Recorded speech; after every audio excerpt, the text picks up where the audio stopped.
Madame, quel est votre mot et sur le mot et sur la chose? On vous a dit souvent le mot, on vous a fait souvent la chose, ainsi de la chose et du mot vous pouvez dire quelque chose, et je gagerais que le mot vous plaît beaucoup moins que la chose.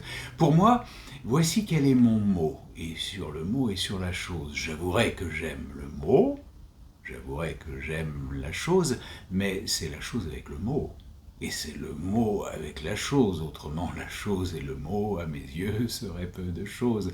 Je crois même en faveur du mot pouvoir ajouter quelque chose, une chose qui donne au mot tout l'avantage sur la chose, c'est qu'on peut dire encore le mot alors qu'on ne fait plus la chose. Et pour peu que vaille le mot, mon Dieu, c'est toujours quelque chose. De là, je conclus que le mot doit être mis avant la chose, qu'il ne faut ajouter au mot qu'autant que l'on peut quelque chose, et que pour le jour où le mot viendra seul, hélas, sans la chose, il faut se réserver le mot pour se consoler de la chose.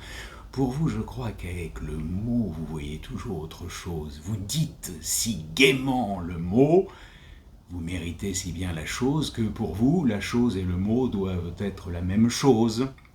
Et vous n'avez pas dit le mot qu'on est déjà prêt à la chose. Mais quand je vous dis que le mot doit être mis avant la chose, vous devez me croire à ce mot, bien peu connaisseur en la chose. Eh bien, voici mon dernier mot, et sur le mot et sur la chose. Madame, passez-moi le mot, et je vous passerai la chose.